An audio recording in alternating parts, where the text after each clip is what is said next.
Hello everyone, welcome to Sanmarga classes.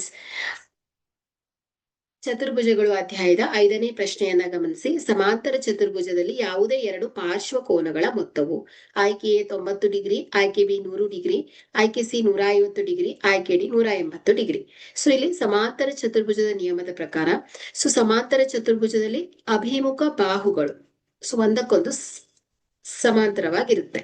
Okay, so ಅಂದ್ರೆ A B parallel to C D ಆಗಿರುತ್ತೆ. So ಇಲ್ಲಿ ಪಾರ್ಶ್ವ ಕೋನಗಳು ಒಂದೇ ಬಾಹುವಿನ ಮೇಲಿರುವ ಪಕ್ಕದ ಎರಡು ಕೋನಗಳನ್ನ ನಾವು ಪಾರ್ಶ್ವ ಕೋನಗಳು ಅಂತ ಹೇಳ್ತೇವೆ. ಸೊ ಇಲ್ಲಿ ನೋಡಿ, ಕೋನ ಎ ಪ್ಲಸ್ ಕೋನ ಬಿ. ಓಕೆ, ಸೊ ಇದು ಕೋನ ಎ ಮತ್ತು ಕೋನ ಬಿ. ಸೊ ಇವೇನಾಗತ್ತೆ ಹೇಳಿ ಪಾರ್ಶ್ವ ಕೋನಗಳಾಗತ್ತೆ. ಸೊ ಇಲ್ಲಿ ಪಾರ್ಶ್ವ ಕೋನಗಳ ಮೊತ್ತ ಯಾವಾಗ್ಲೂ 180 ಡಿಗ್ರಿ ಆಗಿರುತ್ತೆ. ಹಾಗಾದ್ರೆ ಇಲ್ಲಿ ಕೋನ ಎ ಪ್ಲಸ್ ಕೋನ ಬಿ ಈಸ್ ಈಕ್ವಲ್ ಟು ಎಷ್ಟಾಗತ್ತೆ ಹೇಳಿ 180 ಡಿಗ್ರಿ ಆಗಿರುತ್ತೆ. ಹಾಗಾದ್ರೆ ಕೊಟ್ಟಿರುವಂತಹ ಆಯ್ಕೆಯಲ್ಲಿ ಡಿ ಆಯ್ಕೆ ಸರಿಯಾಗತ್ತೆ. ಪಾರ್ಶ್ವ ಕೋನಗಳ ಮೊತ್ತವು 180 ಡಿಗ್ರಿ ಆಗಿದೆ. Okay, thank you.